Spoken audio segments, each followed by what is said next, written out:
Hello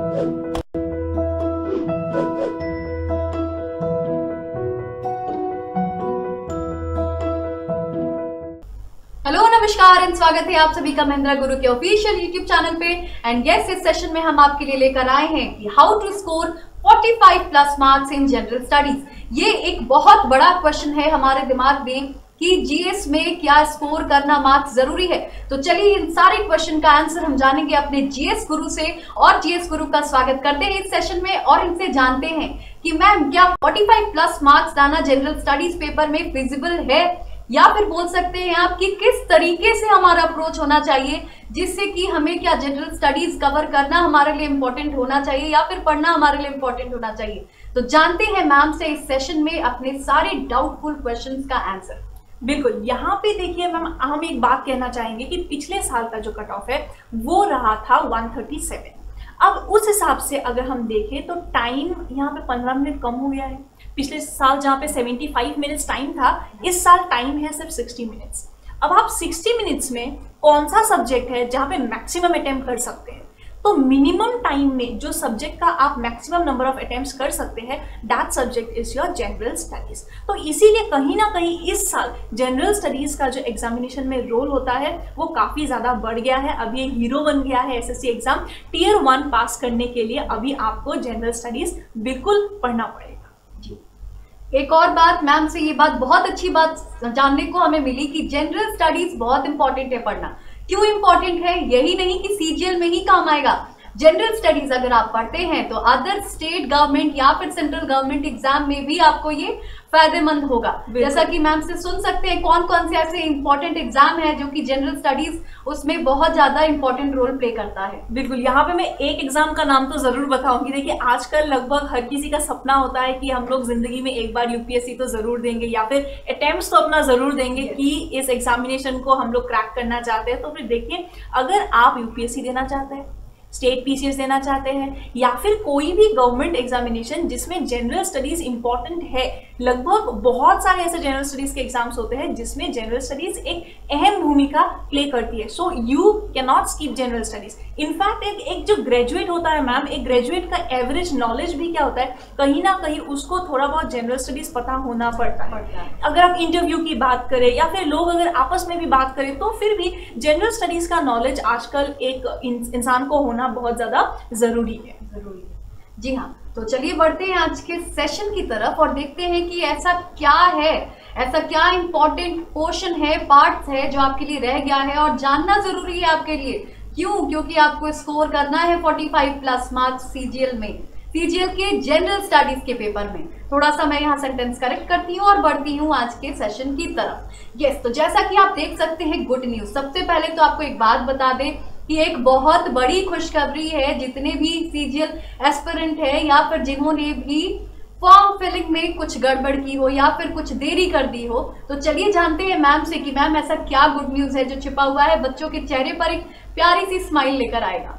देखिए, यहाँ पे एक बहुत बड़ी खुशखबरी है आप लोगों के लिए। अगर किसी टेक्निकल इशू की वजह से आप लोग अपने फॉर्म्स को सबमिट नहीं कर पाए थे on time, then at present SSC has released a notice yesterday itself, जिसका कहना है कि अभी लास्ट डेट इंक्रीज कर दिया गया है 19 ऑफ जून 2017 तक। तो आप 19 जून 2017 शाम को 5 बजे तक इस एग्जामिनेशन के फॉर्म्स को सबमिट कर सकते हैं। तो ये है यहाँ पे बहुत बड़ी खुशखबरी। एक और मौका दिया है कहीं ना कहीं एसएससी ने आपको। तो फिर कहते हैं ना, जिंदगी में दूसरी मौका नहीं मिलता है, तो फिर यहाँ पे देखिए दूसरा मौका तो आपको एसएससी यहाँ पे बिल्कुल दे रहा है। जी हाँ, सबसे इंपॉर्टेंट चीज, जितने भी लोगों ने फॉर्म फिल नहीं किया था या फिर कहीं ना कहीं कोई प्रॉब्लम आ रखा था, सबमिट नहीं हो रहा था फॉर्म, वो फिर से जिंदगी ने उन्हें दोबारा मौका दी है। क्यों? क्योंकि जिंदगी चाहती है कि इस बार आपको क्रैक करना है सीजीएल, तो आपके लिए डेट एक्सटेंड कर दी गई है यहाँ पे, दैट इज 19 जून तक। तो चलिए बढ़ते हैं और इस सेशन में जानते हैं कि क्या है सबसे इंपॉर्टेंट क्वेश्चन हमारे दिमाग में, that is how to score 45 marks, 45 plus marks या फिर 45 marks in CGL general studies के पेपर में। तो मैम से डिस्कस करते हैं कि मैम सबसे पहले आप हमें ये बताइए स्टूडेंट्स को कि क्या अप्रोच होना चाहिए बच्चों का इस पेपर को अटेम्प्ट करने के लिए। बिल्कुल, देखिए अब जो है ना मैम कंपटीशन थोड़ा यहाँ पे इंक्रीज होने वाला है, क्योंकि अभी जो आपका 19 तक देख एक्सटेंड कर दिया गया है, यहाँ पे जो बच्चे हार्डकोर सीजीएल एक्सपीरियंस नहीं भी होंगे, बैंकिंग के भी एक्सपीरियंस होंगे या फिर अदर एग्जामिनेशंस के भी एक्सपीरियंस होंगे, तो वो लोग भी कहीं ना कहीं हो सकता है फॉर्म फिलअप कर दे और आपको यहाँ पे एक टक्कर दे, इंक्लूडिंग द यूपीएससी एक्सपीरियंस, शायद से वो लोग भी यहाँ पे फॉर्म फिलअप करके आपको एक टक्कर दे। तो फिर आपको प्रिपेयर रहना पड़ेगा कि 60 मिनट्स में आप कैसे अपने आप को इतना ज्यादा अच्छा परफॉर्मेंस आप दे देंगे कि आपका फाइनल लिस्ट में सिलेक्शन हो जाएगा, फाइनल लिस्ट में आपका नाम होगा।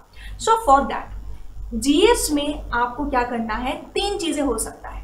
1, you do not know GS at all, आपने क्लास 10th के बाद कभी जीएस पढ़ा नहीं है, स्टेज नंबर 1। स्टेज नंबर 2, अगर आपने जीएस थोड़ा बहुत पढ़ा है, मान लीजिए 10% भी पढ़ा है, वैसे तो जीएस का 10% अगर आपने पढ़ लिया मतलब आपने बहुत पढ़ लिया, बट अगर आपने थोड़ा बहुत भी पढ़ा है, then stage 2। And number 3 is when you have studied almost maybe NCERT या फिर किसी भी स्टैंडर्ड बुक को आप फॉलो कर रहे हो, अगर आपको लगता है आप प्रीवियस ईयर क्वेश्चंस में 30 के आसपास स्कोर कर पा रहे हो, then in that case how to maximise your score to 45 marks. तो यहाँ पे हम आगे जैसे जैसे पॉइंट्स के बारे में डिस्कस करते जाएंगे, साथ ही साथ हम आपको ये भी बताते जाएंगे कि आप कौन से कैटेगरी से अपने मार्क्स को 45 तक इंक्रीज कर सकते हो। So we will be discussing with respect to this 3 stages, stage 1, stage 2 and stage 3.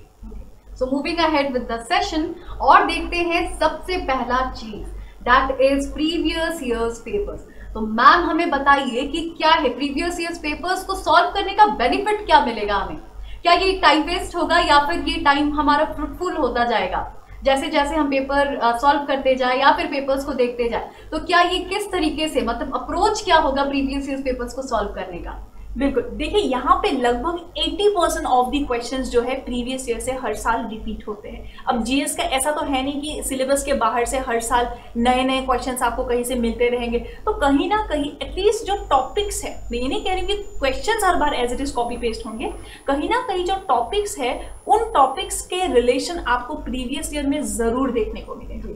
तो अगर आप स्टेज 1, स्टेज 2 या स्टेज 3, अगर आप किसी भी स्टेज में हो, number 1 thing is you must solve previous year question paper. इसका कोई दूसरा इलाज नहीं है, क्योंकि मोर देन 80% क्वेश्चंस रिपीट होते हैं। तो आपको क्या करना है, सबसे पहला काम आपको ये करना है कि कम से कम पिछले 10 साल के पेपर्स को उठा के आप क्या कीजिए, रिवाइज कीजिए, उसको सॉल्व कीजिए इन मिनिमम टाइम।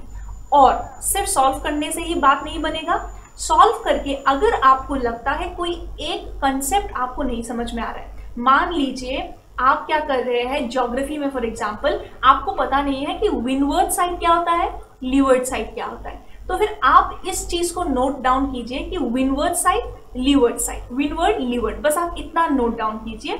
तो इस हिसाब से आप या तो उसको गूगल सर्च करके भी 2 मिनट में अपना कंसेप्ट को क्लियर कर सकते हैं, या फिर आपके माइंडसेट में ये रहेगा कि प्रीवियस ईयर क्वेश्चंस को भी अगर आप देखेंगे तो हर बार ये टॉपिक रिपीट होगा, हर बार आपको पता चलेगा कि ये टॉपिक इंपॉर्टेंट है, मुझे नहीं आता है तो मुझे इसको पढ़ना है। So what I mean to say is you need to pick up the topics from previous year question paper, और ये आपको तभी पता लगेगा जब आप कम से कम 10 साल के पेपर्स को करेंगे। देखिए 10 साल का पेपर अगर कर लिया तो सिर्फ 10 साल नहीं होता है, उसमें जो शिफ्ट्स होते हैं ना, एक साल के पेपर में कम से कम आपको अगर एक दिन में भी एग्जाम हुआ तो भी आपको 2 शिफ्ट तो देखने को मिलेगा ही मिनिमम। तो कहीं ना कहीं इसमें नंबर ऑफ शिफ्ट्स जो होंगे वो काफ़ी ज़्यादा हो जाएंगे, और आपका लगभग अगर आपने 10% पढ़ाई किया है तो मेजॉरिटी ऑफ द जीएस आपका यहाँ पे कंप्लीट हो जाएगा, and you will and up scoring 45+ in that case.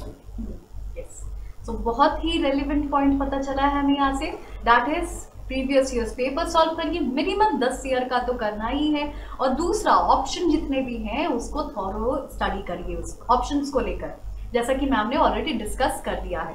तो बढ़ते हैं नेक्स्ट सेशन की तरफ और देखते हैं कि स्किम, मैम क्या है ये स्किम क्या है? एक्चुअली बहुत स्टूडेंट का ये क्वेश्चन रहता है कि मैम कैसे याद करें, किस तरीके से याद करें, तो क्या याद करने का कोई टेक्निक है या फिर मतलब कोई दूसरा तरीका है जिससे हम याद कर सके चीजों को? तो मैम से जानते हैं कि मैम क्या है वो टेक्निक। बिल्कुल, देखिए वैसे तो जैसा मैंने लास्ट पॉइंट को कहा है, फर्स्ट प्रेफरेंस मैंने दिया है प्रीवियस ईयर क्वेश्चन पेपर्स को, तो अगर आप 10 इयर्स के कर लेंगे तो वहीं पे कहीं ना कहीं 45 मार्क्स तो आप स्कोर कर लेंगे। बट अब आगे अगर हम बात करें कि नहीं 10 इयर्स तो बहुत ज़्यादा हो गया, आई अंडरस्टैंड 10 इयर्स बहुत ज़्यादा हो गया, तो अगर वो आपको बहुत ज़्यादा लग रहा है तो फिर नेक्स्ट ऑप्शन क्या है, जितना आपने पढ़ा है, जितना भी आपने अब तक पढ़ा है, उन नोट्स को, उन पेजेस को, उन बुक्स को फ्लिप कीजिए, उसको स्किम कीजिए। एक एक लाइन बाय लाइन आपको नहीं पढ़ना है, आपने कहीं ना कहीं उसको हाईलाइट किया होगा, आप सिर्फ हाईलाइटेड पॉइंट्स के थ्रू ही क्या कीजिए, अपना सारे नोट्स को रिवाइज कर लीजिए। पूरा बुक नहीं पढ़ना है, सिर्फ जो पॉइंट्स आपने हाईलाइट करके रखा है या अंडरलाइन करके रखा है उनको एक बार आपको ऊपर ही ऊपर से देखना है। यस, मैम का ये कहने का मतलब है गो थ्रू द पेजेस, जो कि आप लोगों ने अंडरलाइन किया है या फिर हाईलाइट किया है या फिर आप लोगों ने जो नोट्स बनाई है उसको गो थ्रू करिए, दैट इज इनफ, राइट। सो बढ़ते हैं नेक्स्ट सेशन की तरफ और देखते हैं टाइम। ये सबसे इंपॉर्टेंट पोर्शन है इस सेशन का, टाइम, कि किस तरीके से टाइम मैनेज करें जिसमें कि जीएस हमारा एक बहुत ही अहम रोल प्ले कर पाएगा। तो मैम टाइम, जैसे ऑलरेडी मैम ने डिस्कस किया था कि टाइम कमा दिया गया है, कम कर दिया गया है, तो यहाँ से क्या बेनिफिट है, क्या ऐसा प्लस पॉइंट है जो जीएस के स्टूडेंट इसे अपने लिए प्लस पॉइंट बना सकते हैं? बिल्कुल, यहाँ पे ये जो टाइम कम हुआ है मैम 15 मिनट्स का, इसका बेनिफिट कहीं ना कहीं उन एस्पिरेंट्स को जिनका जीएस स्ट्रॉन्ग है या फिर जो जीएस को इग्नोर नहीं करते हैं। क्योंकि देखिए जीएस तो आपने क्लास 10 तक पढ़ी ही होगी, plus it's about the environment around you, आपके आसपास का जो हिस्ट्री ज्योग्राफी है, आपका इंडिया का जो हिस्ट्री ज्योग्राफी है, हम कहीं ना कहीं अपने देश के बारे में ही तो पढ़ाई कर रहे हैं। तो जो लोग इसको इंटरेस्ट के साथ पढ़ाई करते हैं, not just mugging up the things, तो वहाँ पे कहीं ना कहीं उन एस्पिरेंट्स को इस बार जरूर इसका फायदा मिलेगा।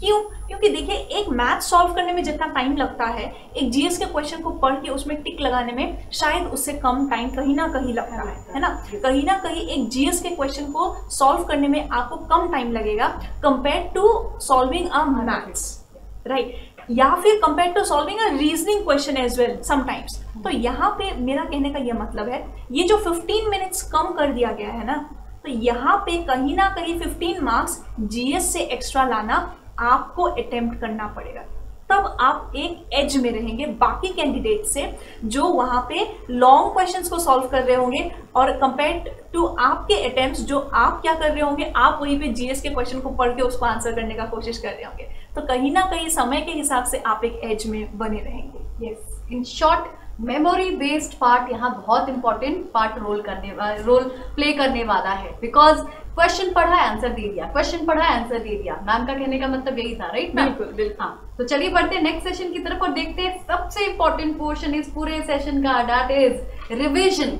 क्या है, किस तरीके से, मतलब चीजों को याद करना ही सब कुछ नहीं होता, अगर रिवाइज ना करें तो हम फिर से भूल जाएंगे। तो मैम आप थोड़ा इस पे लाइक स्टूडेंट को मोटिवेट करिए कि किस तरीके से वो चीजों को रिवाइज करे, क्या है उनका अप्रोच, किस तरीके से मतलब वो मगअप करे चीजों को, मैम थोड़ा बताइए आप इस सेशन में। बिल्कुल, मैं यहाँ पे आपको एक लाइन बताने वाली हूँ, सिर्फ एक लाइन। एक बुक को 10 बार पढ़ना ज्यादा अच्छा होता है कंपेयर टू 10 बुक को आधा आधा पढ़ना या फिर एक बार पढ़ना। हाँ। तो कहने का मतलब ये है, अगर आप कोई भी नोट्स बना रहे हैं, कहीं से भी आप पढ़ाई कर रहे हैं, या फिर डिजिटल गुरुजी में आप वीडियोस को देख के पढ़ाई कर रहे हैं, आपका जो भी सोर्स ऑफ इंफॉर्मेशन है, आपको क्या करना है, उस चीज को विद इन 24 आवर्स, ध्यान से सुनिएगा, within 24 hours first revision, within 1 week second revision, within 1 month third revision, कम से कम इतना आपको करना है।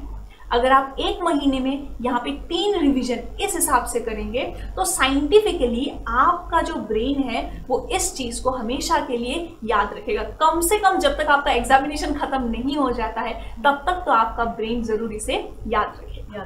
यस, बहुत अच्छी बात बताई मैम ने।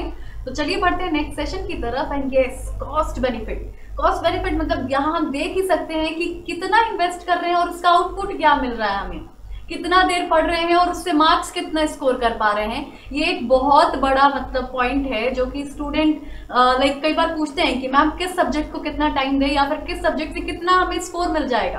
तो ये जानते हैं मैम से कि क्या है ये कॉस्ट बेनिफिट। बिल्कुल, इनफैक्ट मैं कहूँगी जीएस में रिवीजन के बाद cost benefit is the most important thing. In fact आपको कॉस्ट बेनिफिट के हिसाब से ही पढ़ना है, तब जाके आप रिवीजन करेंगे।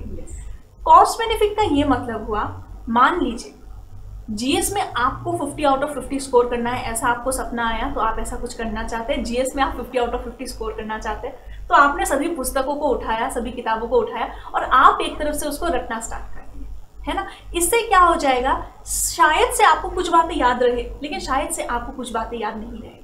तो यहाँ पे कॉस्ट बेनिफिट से हमारा मतलब ये है कि आप मिनिमम पढ़े और उससे मैक्सिमम आपको आउटपुट मिले।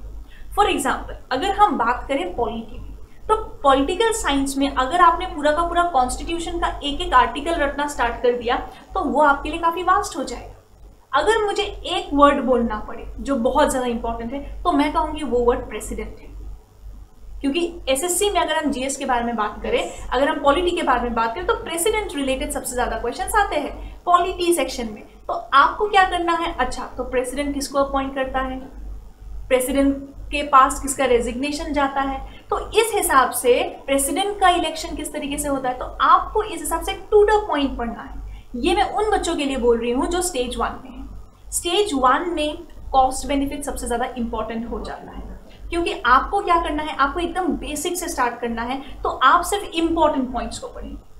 अगर आप स्टेज 2 में हैं या फिर स्टेज 3 में हैं, तो फिर आपको क्या करना है, तो फिर आप वाइल्ड लाइफ सेंचुरीज, पार्क्स या फिर जितना कुछ भी आप प्रेसिडेंट के लिस्ट A1 by 1 सबको, तो आप उस हिसाब से अपने डायरी को इंक्रीज कर सकते हैं। प्लांट मॉर्फोलॉजी, एनिमल मॉर्फोलॉजी, इन सब डिटेल्स में आप जा सकते हैं।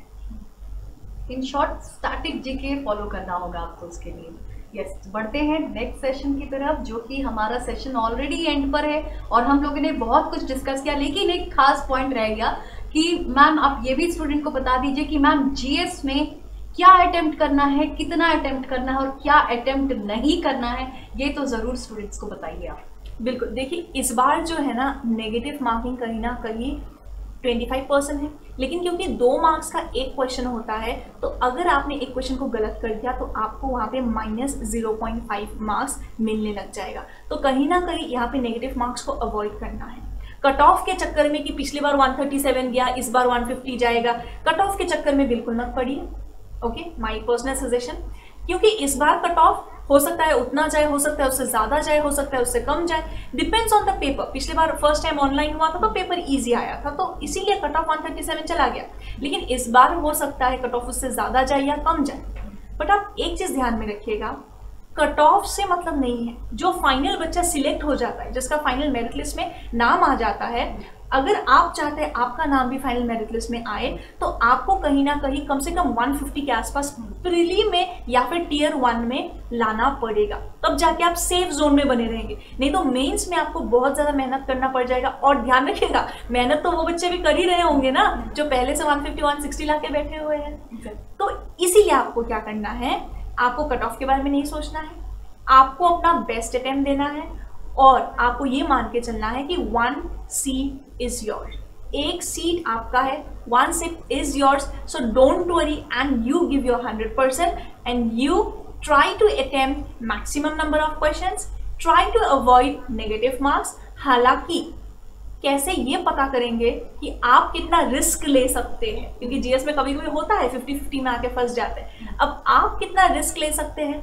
आप कितना ऑप्शंस को एलिमिनेट करके आंसर कर सकते हैं, ये जानने के लिए आपको क्या करना पड़ेगा, आपको प्रीवियस ईयर क्वेश्चंस को करना पड़ेगा। तभी आपको पता लग जाएगा कि तुक्केबाजी में, okay, I am not saying this in this sense कि जाके चलिए तुक्का लगाइए, 50-50 में आप कितना आंसर कर पा रहे हैं, कितना आंसर नहीं कर पा रहे, कितने बार आंसर करने से आप गलत आंसर कर देते हैं। तो ये चीज आपको तभी पता चलेगा जब आप प्रीवियस ईयर क्वेश्चंस को देंगे। प्रीवियस ईयर क्वेश्चंस देते देते मैम कहीं ना कहीं बच्चे के दिमाग में आइडिया फिट हो जाता है। हाँ, एग्जैक्टली, बिल्कुल, चीजें बड़ी बहुत क्लियर हो जाती हैं। अच्छा मैम, आपसे एक छोटी सी और क्वेश्चन थी कि ये बता दीजिए स्टूडेंट को, क्या करंट अफेयर्स यहाँ बहुत ज्यादा इंपॉर्टेंट रोल प्ले करेगा? देखिए, वैसे तो करंट अफेयर्स से कुछ क्वेश्चंस पूछा जाएगा, इसीलिए मैंने इसको 45+ रखा है, ना कि 50 out of 50, because if you can mug up the whole current affairs तो फिर आप शायद से जीएस में 50 भी स्कोर कर सकते हैं। बट यहाँ पे कुछ चीजें जैसे history, geography, polity, science, economics, इन सब्जेक्ट्स में कॉस्ट बेनिफिट थोड़ा ज्यादा है, क्योंकि पता है यही क्वेश्चंस लगभग हर साल रिपीट होते हैं। लेकिन अगर हम मिससेलेनियस सेक्शन में चले जाए या फिर करंट अफेयर्स सेक्शन में चले जाए तो फिर जो गवर्नमेंट स्कीम्स है उसको आप थोड़ा बहुत देख सकते हैं। लेकिन अगर आप वही बैंकिंग के जनरल अवेयरनेस की तरह उसको पढ़ने लग जाएंगे तो कॉस्ट बेनिफिट कहीं ना कहीं आपका कम हो जाएगा। हालांकि अगर आप साइंस पे कंसंट्रेट करते हैं, हिस्ट्री, ज्योग्राफी, पॉलिटी और इकोनॉमिक्स में कंसंट्रेट करते हैं तो फिर कॉस्ट बेनिफिट आपका ज्यादा बना रहेगा। एटलीस्ट 40 के आसपास तो आप स्कोर कर लेंगे। यस, तो इन शॉर्ट मैम ने बता दिया कि आपको क्या पढ़ना है, किस तरीके से पढ़ना है और अप्रोच क्या होना चाहिए सब्जेक्ट्स के टूवर्ड्स। दैट इज आप देख सकते हैं history, polity, Jio, science, economics and static GK. तो करंट अफेयर्स का जो पोर्शन है थोड़ा अवॉइड करिए बिकॉज यू नेवर नो क्या आएगा, कहाँ से आएगा, कितना आएगा। बहुत ही रिडंडेंट क्वेश्चन है तो उसे हम अवॉइड करें तो ही हमारे लिए प्लस पॉइंट होगा। राइट, अगर यहाँ पे मैम एक बात मैं बता दूं, अगर आप स्टेज 3 में हैं कि हाँ बाकी चीजें मुझे आता है, मुझे और अपना स्कोर इंप्रूव करना है, तो उस केस में आपको करंट अफेयर्स पढ़ना चाहिए। क्योंकि आप जीएस से अपना सेक्शंस को, जीएस से अपने मार्क्स को मैक्सिमाइज कर सकते हैं, तो उस केस में आपको पढ़ना चाहिए। लेकिन अगर आपने अब तक history, geography, polity, science, economics इनको नहीं पढ़ा है, आप करंट अफेयर्स को मगअप करने का कोशिश कर रहे हैं तो थोड़ा सा मुश्किल है। हालांकि सेंसस और बजट, ये दो चीजों के फिगर्स और गवर्नमेंट स्कीम्स, एटलीस्ट ये 3 चीजें तो आपको करंट अफेयर्स से भी देखना पड़ेगा।